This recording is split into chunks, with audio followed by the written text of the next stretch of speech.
প্রিয় BA first সেমিস্টারে যারা ছাত্রছাত্রীরা রয়েছে, যাদের অন্যান্য সাবজেক্টে অনার্স পরীক্ষা হয়ে গেছিলো বা হয়ে গেছে এবং এডুকেশন তোমাদের মাইনরে রয়েছে, এবং যারা থার্ড সেমিস্টারে মাইনরে তোমাদের এডুকেশন রয়েছে, তাদের জন্য আজকের এই ভিডিওটি অত্যন্ত গুরুত্বপূর্ণ। আজকে আমি যে সাজেশানটি আলোচনা করব, যারা মাইনর ফার্স্ট সেমিস্টারে এডুকেশন যারা পরীক্ষা দিতে চলেছো, একদম যা প্রশ্ন দেব একদম পড়ে যাও, একদম প্রশ্নপত্রে গিয়ে তোমরা হুবাহু প্রশ্ন কমন পাবে। এবং অতি তোমরা ভাববে যে অনেক প্রশ্ন স্যার রেখেছে, তা নয়, অনেক কম প্রশ্ন রেখেছে, এর থেকে কম প্রশ্ন সাজেশন হয় না। এখানে আমি আলোচনা করব 10 নম্বরের প্রশ্ন নিয়ে, আলোচনা করব 5 নম্বরের প্রশ্ন নিয়ে, আলোচনা করব 2 নম্বরের প্রশ্ন নিয়ে। তো চলো আমরা একদম কম্বাইন্ড এটি দেখে যাই। এটি যে ভালো মতো ফলো করবে এই সাজেশনটি, একদম মাইনর পেপারে তোমরা দেখবে প্রশ্নপত্র পাবে, উপরে লেখা থাকবে MN1। মাইনর যাদের, তাদের MN1 লেখা থাকবে, এবং যারা জেনারেল নিয়ে পড়ছো, জেনারেলে এডুকেশান নিয়েছো, তাদের থাকবে MDC1। তো MDC1-এর জেনারেলের আমি অলরেডি 5 এবং 10 নম্বরের সাজেশান দিয়ে দিয়েছিলাম, যারা দেখোনি আমি আবার আপলোড করব, 2 মার্কসেরও সেখানে থাকবে। তো চলো কথা না বাড়িয়ে চলে আসছি মূল আলোচনায়। তো মাইনর যাদের রয়েছে এইভাবে লেখা থাকবে, দেখবে এডুকেশন মাইনর M1, ঠিক আছে। তো দেখো আমাদের 10 নম্বরে 3টে কোশ্চেন করতে হবে, 5 নম্বরে 5টি, 2 নম্বরে 10টি। অত্যন্ত গুরুত্বপূর্ণ কিন্তু এই জায়গাটায় 2 নম্বরের 10টি প্রশ্ন। আজকে আমি যে 2 মার্কসের প্রশ্নগুলো বলবো একদম করে যাও। মিনিমাম তোমরা 9টা প্রশ্ন পাবেই পাবে, মিনিমাম 8টা থেকে 9টা পাবেই পাবে, ঠিক আছে। তো চলো আমরা দেখে নিই। প্রথম প্রশ্ন, টেলর কমিশনের মতে আধুনিক শিক্ষার লক্ষ্যগুলি আলোচনা করো। শিক্ষার্থীর ওপর বংশগতি ও পরিবেশের প্রভাব ব্যাখ্যা করো। এই দুটি প্রশ্ন একদম মনে হচ্ছে আমার প্রশ্নপত্রে তোমরা খুলেই দেখতে পারো, প্রথম দুটো প্রশ্ন, এই দুটো প্রশ্ন, ঠিক আছে। খুব ভালো করে এই দুটো প্রশ্ন পড়ে নাও। তারপর রয়েছে সহপাঠ্যক্রমিক কার্যাবলীর সংজ্ঞা দাও। বিভিন্ন ধরনের সহপাঠ্যক্রমিক কার্যাবলী সম্বন্ধে সংক্ষেপে আলোচনা করো। এই প্রশ্নটি ভালো করে পড়বে। এই 3টি প্রশ্ন অবশ্যই খুব ভালো করে পড়তে হবে। তার সঙ্গে পড়বে শিক্ষায় শিশু কেন্দ্রিকতা বলতে কি বোঝো, শিক্ষায় শিশু কেন্দ্রিকতার তাৎপর্য লেখো, ঠিক আছে। এই 4টি প্রশ্ন পড়লে আশা করি তোমরা মিনিমাম দুটো 10 নম্বরে একদম কমন পেয়ে যাবে, ঠিক আছে। এবং আরেকটি রয়েছে 10 নম্বরে কমন পাওয়ার জন্য, তার জন্য তোমরা যে প্রশ্নটি পড়বে সেটি হচ্ছে, তোমরা দেখে নাও, মন্টেসরি শিক্ষা ব্যবস্থার প্রধান বৈশিষ্ট্যগুলি আলোচনা করো, এই পদ্ধতির অসুবিধাগুলি লেখো। এখানে সুবিধাটাও পড়ে যাবে, বাই চান্স অসুবিধাটা তুলে দিয়ে সুবিধা দিতে পারে, তবে আমার মনে হয় অসুবিধাটাই তোমাদের কোশ্চেন পেপারে বসানো হয়েছে, ঠিক আছে। তারপর দেখো, খেলা ও কাজের মধ্যে যে কোনো 5টি পার্থক্য লেখো এবং খেলাভিত্তিক শিক্ষার 5টি বৈশিষ্ট্য লেখো, ঠিক আছে। খেলাভিত্তিক শিক্ষার 5টি বৈশিষ্ট্য পড়ে নেবে এবং তার সাথে খেলা ও কাজের মধ্যে 5টা পার্থক্য পড়ে নেবে, ঠিক আছে। বোঝা গেল এই প্রশ্ন, এই 6টি প্রশ্ন ভালো করে করে যাও।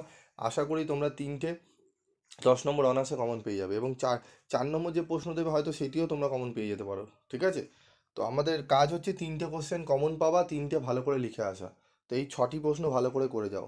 যারা আমার কাছে ক্লাস করেছো, ঠিক আছে, এবং যারা স্টাডি মেটেরিয়াল সংগ্রহ করেছো, এই প্রশ্নগুলো দেখে তোমরা স্টাডি মেটেরিয়াল থেকে নিয়ে প্রশ্নগুলো আশা করি তোমাদের প্রত্যেকেরই হয়ে গেছে পড়া, মানে এগুলো জাস্ট তোমরা রিভিশন দেবে, তোমাদের প্রত্যেকের এই প্রশ্নগুলো পড়া কমপ্লিট হয়ে গেছে। এবং যারা করনি, যারা স্টাডি মেটেরিয়াল সংগ্রহ করনি, পিভি স্টাডি ক্লাসে ক্লাস করনি, তারা এগুলো একটু করে নেবে, দেখবে একদম তোমরা উপকৃত হবে, বিশেষ করে এই যে প্রশ্নগুলো পড়ে গেলে। লাস্ট কোশ্চেন রেখেছি, প্রকৃতিবাদ শব্দের অর্থ কী, প্রকৃতিবাদের মৌলিক নীতিগুলি উল্লেখ করো, শিক্ষায় প্রকৃতিবাদের প্রভাব আলোচনা করো। এই 7টি প্রশ্ন পড়ে যাও, এর বাইরে আর কোনো প্রশ্ন পড়তে হবে না, জাস্ট এই 7টি প্রশ্ন পড়ে যাও, একদম 100% কোশ্চেন কমন পেয়ে যাবে। বোঝা গেল, এই 7টি প্রশ্ন একটু কষ্ট করে তোমাদের পড়তে হবে, ঠিক আছে। যারা পড়োনি একান্ত, আমি বুঝতে পারছি তোমাদের অনেকটাই অসুবিধা হচ্ছে, তোমরা বিভ্রান্তকর কিছু সাজেশান দেখছো, এদিক ওদিক ঘেটে একদম তোমাদের মাথা খারাপ হয়ে যাচ্ছে, তোমরা বারবার যার জন্য জিজ্ঞেস করছো স্যার একটু শর্ট করে দিন। তা আমি তোমাদের একদম শর্ট করে দিলাম, 7টা প্রশ্ন মাত্র দিলাম 10 নম্বরের। এই 7টা প্রশ্ন পড়লে তোমরা 3টে প্রশ্ন কমন পেয়ে যাবে। একটু এই 7টা প্রশ্ন তোমরা পড়ে নাও। যদি তার মধ্যেও যদি কোনো উত্তর করতে গিয়ে তোমাদের অসুবিধা হয়, স্যার প্রচুর অসুবিধা হচ্ছে উত্তর করতে, আমাকে বলবে, কোশ্চেন লিখে আমি তার অ্যান্সার তোমাদের বুঝিয়ে দেবো। বোঝা গেল। চলো এবার আমরা 5 নম্বরের প্রশ্ন দেখে নিই। 5 নম্বরে আমি বেশি রাখিনি, মাত্র 9টি প্রশ্ন বলবো, 9টির মধ্যেই 5টি কমন পেয়ে যাবে। চলো দেখে নিই। 5 নম্বরের প্রশ্ন, শিক্ষার সংকীর্ণ ও ব্যাপক অর্থের মধ্যে পার্থক্য লেখো। একজন আদর্শ শিক্ষকের গুণাবলী ও দায়িত্ব ব্যাখ্যা করো। অত্যন্ত গুরুত্বপূর্ণ, এই প্রশ্নটি আর একটু ঘুরিয়ে আসতে পারে। একজন সুশিক্ষকের পেশাগত গুণাবলী সম্পর্কে আলোচনা করো, বা একজন সুশিক্ষকের পেশাগত 5টি গুণাবলী উল্লেখ করো, ঠিক আছে। 5টা থেকে 6টা মোটামুটি পড়বেই, ঠিক আছে। আর দায়িত্ব 5টা পড়ে নেবে, ঠিক আছে। গুণাবলী রয়েছে পেশাগত আর ব্যক্তিগত গুণাবলী দুটো রয়েছে।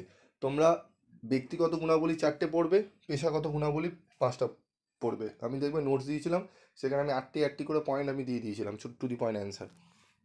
তারপর দেখো, কিন্ডারগার্টেন এবং মন্টেসরি পদ্ধতির মধ্যে প্রভেদ বা পার্থক্য আলোচনা করো। অত্যন্ত গুরুত্বপূর্ণ এই প্রশ্নটি। এই 3টে প্রশ্ন পড়লে আমি আশা করি এখান থেকে হয়তো 2 5 নম্বর কমন পেয়ে গেল, বা এই 3টে প্রশ্নই তোমাদের হয়তো বসিয়ে দিয়েছে। তারপর রয়েছে দেখো, শিক্ষাক্ষেত্রে প্রয়োগবাদের প্রভাব সংক্ষেপে আলোচনা করো। বর্তমান শিক্ষা ব্যবস্থার বৌদ্ধ দর্শনের প্রাসঙ্গিকতা সম্পর্কে আলোচনা করো। বৌদ্ধ দর্শনে অষ্টাঙ্গিক যোগ বলতে কী বোঝো। প্রত্যেকটা প্রশ্ন আমি বাছাই করে অ্যানালাইজ করে তোমাদের কিন্তু দিয়েছি মাইনরের জন্য বিশেষ করে, ঠিক আছে। আর জেনারেলদের জন্য কিন্তু আলাদা রয়েছে, জেনারেলরা এটা পড়তে পারো, তবে জেনারেলদের জন্য আমি আলাদা করে দিয়ে দিচ্ছি, তোমরা দেখে নেবে, বা আগে যারা ভিডিও দেখেছো সেগুলো পড়ে রাখলেও হবে। দেখো তারপর 7 নম্বর প্রশ্ন, প্রথাগত ও প্রথা বহির্ভূত শিক্ষার মধ্যে পার্থক্য, বা প্রথাগত ও অপ্রথাগত শিক্ষার মধ্যে যে কোনো 5টি পার্থক্য লেখো। প্রশ্নটি এইভাবে আসতে পারে, ঠিক আছে। তারপর রয়েছে, কিন্ডারগার্টেন শিক্ষা পদ্ধতির যে কোনো 5টি বৈশিষ্ট্য লেখো, অত্যন্ত গুরুত্বপূর্ণ। তারপর রয়েছে দেখো, প্রকল্প পদ্ধতির যে কোনো 5টি বৈশিষ্ট্য লেখো, মোস্ট ইম্পর্টেন্ট। এবং লাস্ট 11-10 নম্বরে একটা প্রশ্ন একটু এক্সট্রা পড়ে যাও, বিভিন্ন ধরনের পাঠ্যক্রমের সংক্ষিপ্ত আলোচনা করো, ঠিক আছে। এই 5 নম্বরে 10টা প্রশ্ন পড়ে যাও, তোমাদের যে 5টা প্রশ্ন করতে হয়, 5টা প্রশ্ন কমন পেয়ে যাবে। আশা করি 5টা পাবে, মিনিমাম 4টে পাবে, একদম তোমরা মিলিয়ে নাও, 4টে পাবেই, ঠিক আছে। 5টাও কমন পেয়ে যেতে পারো, ঠিক আছে। যাদের মাইনর পেপার পরীক্ষা রয়েছে এবং এই সাজেশান পেয়ে তোমরা কতটা তোমাদের ভালো লাগছে অবশ্যই শেয়ার করে কমেন্টস করে জানাবে, এবং বন্ধুদের মধ্যে প্রচুর পরিমাণে এই ভিডিওটি শেয়ার করে দাও, যাতে এডুকেশনে সবাই ভালো নাম্বার পেতে পারে। এই আশা নিয়ে এই ভিডিওটি করেছি। উত্তর যদি তোমাদের দরকার পড়ে অবশ্যই উত্তর তোমরা নিয়ে নিতে পারো, তবে স্টাডি মেটেরিয়ালও তোমরা সংগ্রহ করতে পারো, অত্যন্ত রিজনেবল প্রাইসে আমি তোমাদের স্টাডি মেটেরিয়াল দিয়ে থাকি। চলো এবার 2 নম্বরের প্রশ্নগুলো দেখে নিই। 2 নম্বরে যে প্রশ্ন বলবো ভালো করে করো, কমন পেয়ে যাবে। শিক্ষার সংকীর্ণ ও ব্যাপক অর্থের মধ্যে 2টি পার্থক্য লেখো। এটি পড়বে, এর সাথে পড়বে শিক্ষার সংকীর্ণ অর্থ বলতে কী বোঝো, ব্যাপক অর্থ বলতে কী বোঝো। একদম আসবেই আসবে, তোমাদের এতে আসবেই, আমি তোমাকে গ্যারেন্টি দিয়ে বলছি। শিক্ষার সংকীর্ণ অর্থ কাকে বলে, শিক্ষার ব্যাপক অর্থ কাকে বলে, উভয়ের মধ্যে পার্থক্য পড়ে যাও। 2 মার্কসের একদম একটা প্রশ্ন থেকে 2টো প্রশ্ন তোমরা কমন পাবেই, একটা অন্তত পাবেই, ঠিক আছে। এমন হতে পারে শিক্ষার সংকীর্ণ অর্থ বলতে কী বোঝো দিয়ে দিল, বা শিক্ষার ব্যাপক অর্থ বলতে কী বোঝো দিয়ে দিল, বা উভয়ের মধ্যে পার্থক্য দিয়ে দিল। 3টে পড়ে যাও, একদম কমন পাবে। সাংখ্য দর্শনের প্রবক্তাকে, এটি প্রশ্নটি গুরুত্বপূর্ণ। প্রয়োগবাদ অনুযায়ী শিক্ষার 2টি লক্ষ্য উল্লেখ করো। পাঠ্যক্রমের সংজ্ঞা দাও। প্রথা বহির্ভূত শিক্ষা কী, প্রথাগত শিক্ষার সংজ্ঞা দাও। বৌদ্ধ দর্শনের 4টি আর্য সত্যের নাম লেখো। প্রকৃতিবাদী দর্শনের জনককে। খেলাভিত্তিক শিক্ষা কী, এই প্রশ্নটি ভালো করে পড়বে। সুশিক্ষকের 2টি কাজ লেখো। সংকীর্ণ অর্থে শিক্ষা বলতে কী বোঝো। প্রয়োগবাদের শিক্ষা পদ্ধতির 2টি বৈশিষ্ট্য লেখো। 2জন প্রয়োগবাদী দার্শনিকের নাম লেখো, অত্যন্ত গুরুত্বপূর্ণ। সহ পাঠ্যক্রমিক কার্যাবলীর যে কোনো 2টি গুরুত্ব লেখো। প্রথা বহির্ভূত শিক্ষার 2টি বৈশিষ্ট্য লেখো, অত্যন্ত গুরুত্বপূর্ণ এই প্রশ্নগুলি, ঠিক আছে। তারপর দেখো, সাংখ্য দর্শন অনুযায়ী প্রকৃতি ও পুরুষ কি পুরুষ কি পুরুষ বলতে কি বোঝা হবে এটি, হ্যাঁ, পুরুষ বলতে কি বোঝা হবে, কিটা আগে পড়ে গেছে, আগে পরে হবে, ঠিক আছে। তো এই 16টি মাত্র প্রশ্ন দিয়েছি 2 নম্বরে, 16টি প্রশ্ন পড়ে যাও, আশা করি মিনিমাম 8টা প্রশ্ন কমন পাবে। 8 দুগুণে 16 নম্বর তোমরা একদম কমন পেয়ে যাবে, নিতে পারবে। মিনিমাম বলছি, ম্যাক্সিমাম 10টাই পেয়ে যেতে পারো 16র মধ্যে। 16টা প্রশ্ন ভালো করে পড়ে যাও। তো মাইনরের আর কোনো চিন্তার কারণ নেই, মাইনরে একদম কম্বাইন্ড আমি সাজেশান তোমাদের দিয়ে দিলাম। তোমাদের অন্যান্য সাবজেক্টেরও যদি এরকম সাজেশান লাগে অবশ্যই তোমরা কমেন্ট বক্সে লিখে জানাবে, আমি তোমাদের দিয়ে দেবো। আজকের মতো ভিডিওটি শেষ করছি, দেখা হবে পরবর্তী ভিডিওতে। সকলে ভালো থাকবে, সুস্থ থাকবে।